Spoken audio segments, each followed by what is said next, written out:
24 HRS after press conference. Vegas police make shocking admission about security guard. The Las Vegas shooting is still being investigated. Updates are still being released about the shooter as the motive was unknown. However, the lack of knowledge is what we are most concerned about. On Friday, a press conference was held by Clark County Sheriff Joe Lombardo on the process of the investigation and its status. He offered up another timeline of the shooting massacre that took place, and this is the third different one.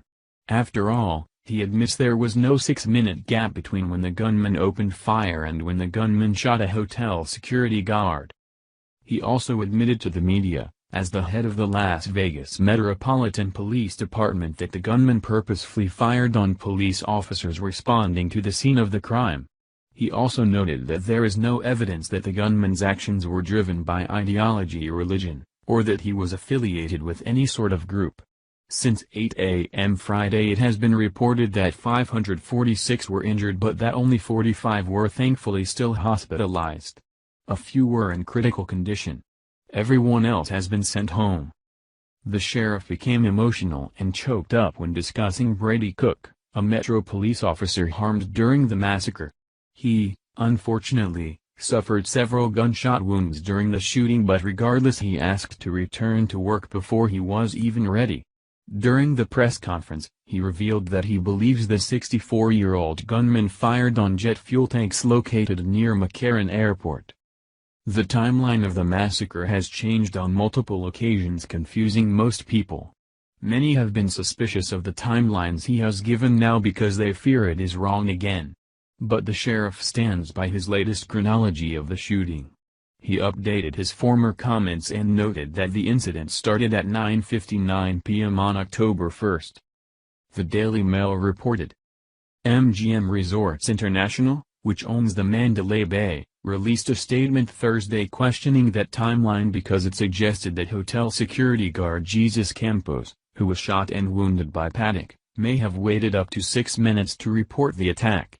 Hotel officials claimed it was no more than 40 seconds between the time Campos used his walkie-talkie to call for help and Paddock opening fire from his arsenal of weapons on 20,000 concertgoers at the Route 91 Harvest Festival across the street. On Friday, the sheriff said he was very well aware of the MGM statement and that he was not in conflict with it.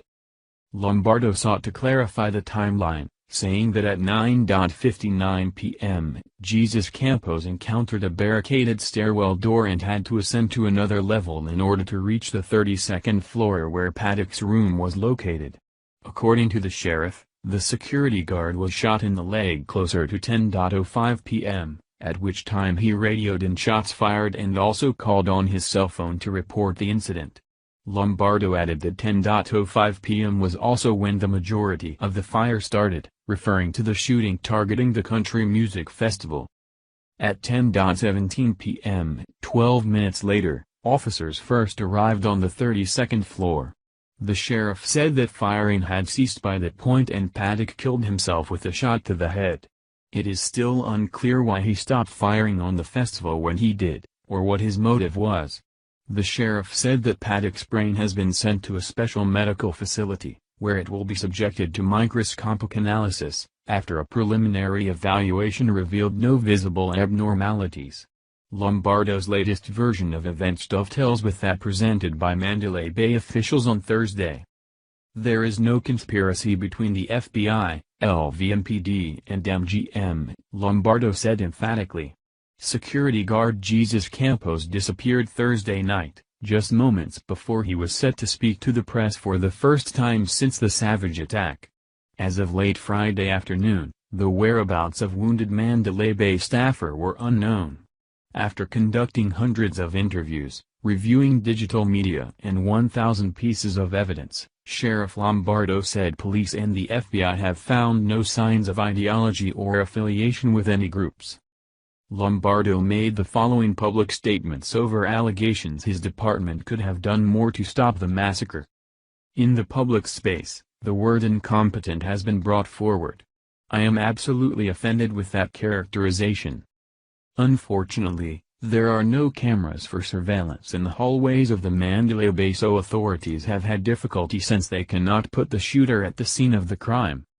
FBI special agents have posted to social media asking for tips and clues if anyone has any, and has placed telephone numbers to be manned for people to call if they do. Reports have shown that the shooter could have perhaps suffered from mental illness, but the allegations have not been confirmed. Share on social media if you agree that the police officers there on the night of the shooting did everything in their power to ensure everyone was safe. Anyone slamming police officers for doing their duty should be ashamed. Thank you for watching this video. What do you think about this? Share this on Facebook and Twitter along with your comments.